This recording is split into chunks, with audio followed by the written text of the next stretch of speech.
광복절 특사로 풀려난 지 꼭 보름 된 조국 전 대표가 오늘도 또 논란의 중심에 섰습니다. 입시 비리를 저지른 자신을 비판하는 2030 세대를 향해서 오늘은 이런 글을 SNS에 공유한 건데요. 바로 보시죠. 서울에 거주하는 경제적 상류층일수록 극우 청년일 확률이 높다라는 제목의 인터뷰 기사입니다. 이현정 의원 어떻게 들으셨습니까?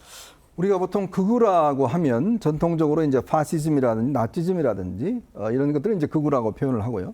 또 최근 이제 유럽에서 나타나고 있는 이제 난민 반대라든지 그다음에 민주주의 기존의 어떤 질서에 대한 어떤 반대라든지 이런 것들은 이제 우리가 극우주의라고 이제 이야기를 하는데 글쎄요. 대한민국에서 이제 2030이 이제 극우화됐다라고 이야기를 하는데요. 그래서 저는 이 기준 자체를 정확하게 동의하기는 어렵습니다. 특히 이제 반중 정서가 강하다든지 또 공정의 가치라든지 또 포퓰리즘을 반대한다든지 이런 것들을 가지고 이제 극우화라고 이제 일방적으로 규정을 하고 있는 것 같은데요. 글쎄요. 지금 이제 우리 2030들 같은 경우는 사실 이제 윗세대와는 좀 달리 특히 중국에 대한 입장이 많이 다르고 또 공정의 가치를 굉장히 중요합니다. 어떤 특혜를 인정하지 않아요. 그리고 이제 이런 포퓰리즘에 대해서도 굉장히 비판적이죠. 이거를 이제 일부에서는 극우화됐다라고 주장을 하고 있는 것인데 저는 이런 분석에 반대합니다. 근데 문제는 이제 이런 논란이 있을 수는 있습니다. 근데 이거를 조국 전 대표가 이렇게 본인의 어떤 SNS에 인용을 하고 또 이렇게 계속적으로 이 문제를 한다는 거 과연 무슨 목적이 있는지 모르겠습니다. 특히 본인의 입시 비리에 대해서 가장 비판적이었던 세대가 바로 이제 2030이고 당사자들이지 않습니까? 근데 그런 사람들 겨냥을 해서 당신들 극우화됐기 때문에 나를 비판하는 거야. 나는 어떤 프레임을 만들기 위해서 이야기하는 게 아닌가. 즉 그들의 비판이 잘못됐다. 당신들은 극우이기 때문에 나를 비판하는 것이다. 라고 이야기를 하는 것인데 글쎄요. 공정하자고 하는 게 극우일까요? 저는 이런 극우는 듣도 보지도 못했습니다. 서울에 거주하는 상류층이면 극우일 가능성이 높다. 이런 얘기인데 정치권 반응 보시죠. 개혁신당 얘기입니다. 갈라치기 일타 강사다. 갈라치기의 정의는 특정 나이와 특정 계층이 어떻다라고 무식한 일반화의 오류를 하면서 그들을 혐오하는 것이다. 이렇게 얘기를 하고 있는데 최진영 변호사님. 당장 정치권에서 조 전 대표가 지난 총선 때 공개한 재산이 있습니다. 그 재산이 바로 53억이에요. 조 전 대표 서울에 살죠. 그러면 본인의 딸인 조민 씨 아들도 극우냐 이런 비판이 나옵니다. 그렇습니다. 그래서 선입견 없이 제가 이렇게 말씀드리고 싶습니다. 서울 강남 아파트에 산다. 재산이 50억이 넘는다. 부모는 서울법대와 서울대 영문과를 나온 사람이고 아버지는 고위공무원, 어머니는 교수다. 이 정도라고 한다고 하면은 조국 교수가 얘기하고 있는 기준에 따를 때는 극우 중에 완전 극우 아니겠습니까? 그게 성립됩니까? 지금 말씀하신 것이 바로 지금 얘기하고 있는 재산 53억에 서울에 살고 있다고 하면은 따님 조민 씨와 조원 씨가 극우이냐 얘기 나오는 것이 바로 그건 아니겠습니까? 그게 바로 일반화의 오류란 것이죠. 사실 그 얘기를 하고 한다고 하면은 민주당은 강남 그리고 그 강남에서도 강남 3구 이런 데에는 더 이상 표를 요청할 수도 없는 것이죠. 그렇습니까? 아니죠. 현실은 아니지 않습니까? 예전 같은 경우에는 강남구에도 민주당의 국회의원 구청장이 되고 했었습니다. 이런 식으로 어떻게 보면은 사람을 갈라치게 하는 것 자체가 서울과 지방 경제적으로 있는 세대와 없는 세대를 갈라치기해서 디바이드 앤 룰 하려고 하는 이런 것 결국 통합의 리더십이라기보다는 자기 세력을 갈라치기해서 가지고 오려고 하는 그런 리더십 과연 어떻게 보면 대법원의 유죄 확정 판결에 잉크도 마르기 전에 이렇게 얘기하는 것이 맞는지는 굉장히 의문입니다. 김종욱 대변인. 지금 조국 대표가 출소한 지가 보름 됐습니다. 보름 만에 정말 너무나 많은 얘기들이 논란들이 일고 있는데 특히 2030 극우화 발언이 대표적인 거예요. 본인도 지금 50억 넘게 재산이 있고 서울 사는데 상류층일수록 극우 청년일 가능성이 높다. 이런 얘기를 오늘 올린 이유가 뭘까요? 글쎄요, 정확한 이유는 잘 모르겠습니다. 그러나 어쨌든 조국 전 대표가 지금 이제 특사로 나오신 이후에 본인의 주장 또는 본인의 주장과 유사한 주장을 본인의 SNS에 공유함으로써 뭔가 대중들에게 전달하고자 하는 메시지가 분명히 있는 것 같다라는 생각은 듭니다. 네. 지금 2030 세대가 보수화되고 있는 거 아니냐 이런 우려들은 분명히 있는 건 사실인 것 같아요. 그러나 그걸 넘어서서 2030 세대가 특히 서울 거주에 어떤 경제적으로 여유가 있는 층들은 다 극우화되고 있다 이렇게 주장하는 것을 동의하기는 상당히 좀 어려운 부분이 있다라고 네. 생각되고요.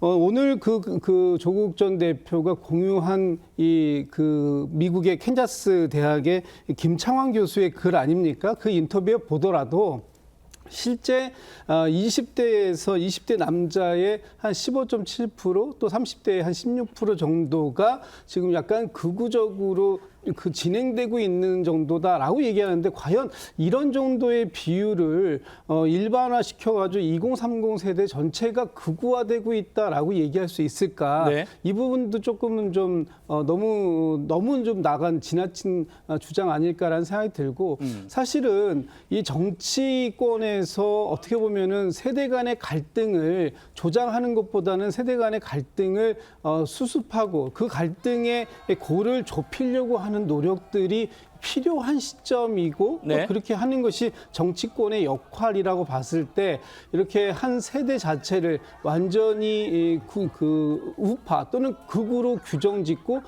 이쪽을 완전히 이렇게 갈라치기 하는 이런 모습들 이런 것은 좀 바람직하지는 않아 보이고요. 지금 좀 전에 말씀 나오셨습니다만 조국 전 대표가 본인에게 2030 세대들이 좀 많은 공격을 가한다고 해서 네. 그 대상들을 이렇게 극우라는 프레임으로 공격하려고 하는 것 이런 것들은 좀 아닌 것 같다. 지금 그런 취지에서 하시는 것인지 아니면 뭐 다른 취지가 또 있는 것인지는 모르겠습니다만 어쨌든 지금 우리 사회에서 일부 그 보수화되어 가고 있는 이유 이런 부분들을 원인을 분석하고 예. 그 부분에 대한 어떤 합리적 대안들을 찾아내자라는 취지였다면 모르겠습니다만 이것을 단순하게 어떤 세대를 갈라치기 하려고 했던 취지였다면 그 부분에 대해서는 좀 동의하기가 좀 어렵다. 이런 말씀 좀 드리고 싶습니다. 네, 이제 김 대변인 말씀 중에 2030 세대가 보수화되는 것에 대해서 우려가 있다라고 말씀 주셨는데 2030 세대는 보수가 되면 안 됩니까?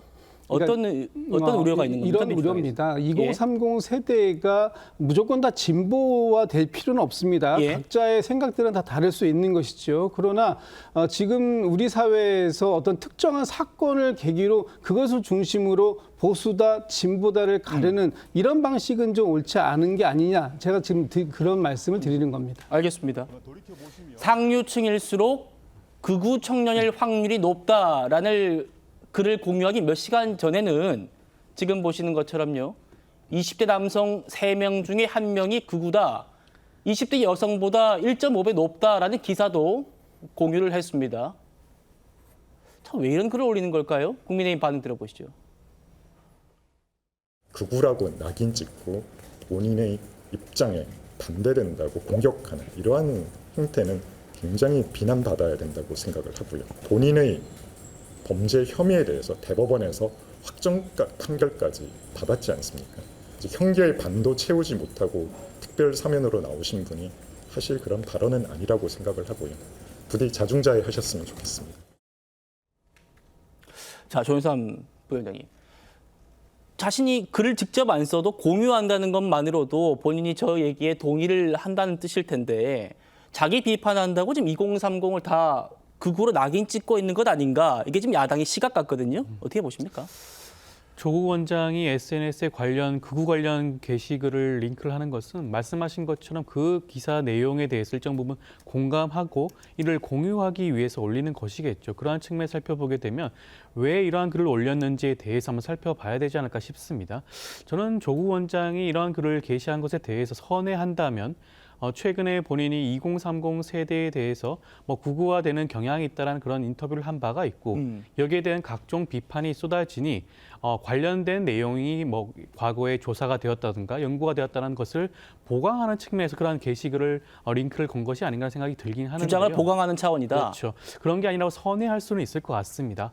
그럼에도 불구하고 2030 세대가 보수화되었고 보수화뿐만 아니라 극우화되었다는 그런 주장 자체에 대해서 얼마나 많은 그런 사람들이 국민들이 공감을 하고 있는지 그리고 그 조사가 공정하고 투명하게 이루어졌는지에 대해서는 한번 따져봐야 될 문제가 아닌가 싶다는 생각이 들고요. 예. 만약 이러한 게시글을 한 것 자체가 본인의 그런 입시 비리에 관련해서 비판하는 2030 세대의 입을 막기 위한 그런 의도였다고 한다면 다분히 그런 의도를 가지고 그런 게시를 했다고 한다면 그것은 분명히 비판받아 마땅한 일이라는 생각이 듭니다. 예. 조국 원장의 경우에는 이번에 광복절 특사를 통해서 풀려나긴 했지만 그렇다고 해도 사실관계가 달라지는 것은 아니거든요.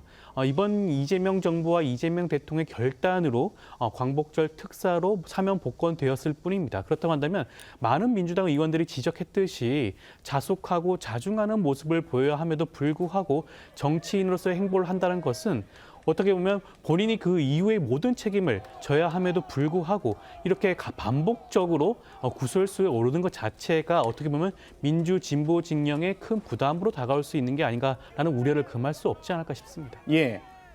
그렇죠. 우리가 지금 뭐 국내에서 극우라는 말을 많이 씁니다만 정치권에서 극좌라는 말은 또 안 쓰고 있어서 이 극우라는 걸 어떻게 정의해야 되느냐 이 부분부터 좀 출발해야 될 텐데 그건 빠지고 지금 단어만 지금 남아 있는 상태인데 조 전 대표가 보름 전 출소한 이후부터 계속해서 2030 세대 일부를 극우라고 지금 주장하고 있죠. 정치권 반응까지 이어서 들어보시죠. 어떤 분들은 20, 30대가 극우화 안 됐다 하는데 그건 아니라고 봅니다. 20, 30대 특히 남성 일부는 극우화되어 있다라고 보고요. 그분들이 왜 그렇게 되었을까에 대한 고민을 하겠습니다. 극우화되어 있는 분은 용인할 수가 없죠. 매를 번다 이런 생각이 좀 들어요. 너무 일찍 나오셔서 그런지 교정에는 실패한 것 같다 이런 생각입니다. 이현주 의원 어떻게 네. 들으셨습니까? 그러니까 왜 극우가 됐는지 고민할 시간에 왜 자신의 이 공정에 대한 문제 제기를 하는지 그거 고민부터 좀 하셔야 될 것 같아요. 굳이 극우가 된 거에 대한 고민하실 필요 없습니다. 그건 알아서 할 것이고요. 정말 왜 20대, 30대들이 조국 전 대표가 했던 그 공정의 가치를 훼손한 문제에 대해서 왜 분노해야 할까? 바로 이런 지점입니다. 그러니까 자신의 자녀만을 위해서 본인이 여러 가지 좀 했기 때문에 결국 대법원에서도 징역 2년이라는 아주 중형이 선고된 거 아니겠습니까? 근데 그거를 마치 이제 내가 이 공정하지 않다는 거 이거 이야기하는 거 당신들이 잘못이야? 당신들이 그거가 됐기 때문에 나한테 그런 이야기 하는 거야. 그걸 계속 강화하기 위해서 거듭거듭 저런 주장을 하고 있는 거라고 저는 보여져요. 자, 그거는 결국은 자신의 잘못을 1도 인정할 수 없다. 내가 한 짓에 대해서는 전혀 인정하기 싫고 당신들이 극우화됐기 때문에 나한테 이렇게 화살을 하는 거다. 예. 그거에 대한 지금 합리화를 하려고 저는 계속적으로 저런 주장을 하고 있다고 보여지거든요. 자, 그렇다면 글쎄요. 정말 이 본인이 조금이라도 국민에 대한 반성과 사과가 있다면 지금 저는 조국 전 대표가 본인의 잘못을 정말 절절하게 본인이 그걸 다 세더라고요. 몇 번 잘못했는지 예. 뭐 13번인가 뭘 했다고 그러는데 매일매일 세는지는 모르겠습니다만은 정말 조국 전 대표에게 요구하고 있는 바는 본인에 대한 잘못에 대한 것들을 좀 철저하게 반성하는 모습들을 국민들은 바라보고 있지 않는가라는 생각이 듭니다. 알겠습니다. 오늘 조 전 대표와 함께 문재인 정부에 몸담았던 이낙연 전 대표도 오랜만에 공개적으로 메시지를 냈습니다. 1986년 이후에 출생한 2030 세대는 매우 특별한 시대에 세상에 던져졌다. 그 특별한 시대 배경을 먼저 들여다봐야지 극우라는 말로 규정부터 해서는 안 된다라는 얘기입니다. 알겠습니다. 오늘 또 나온 조 전 대표의 극우 발언 얘기부터 살펴봤습니다.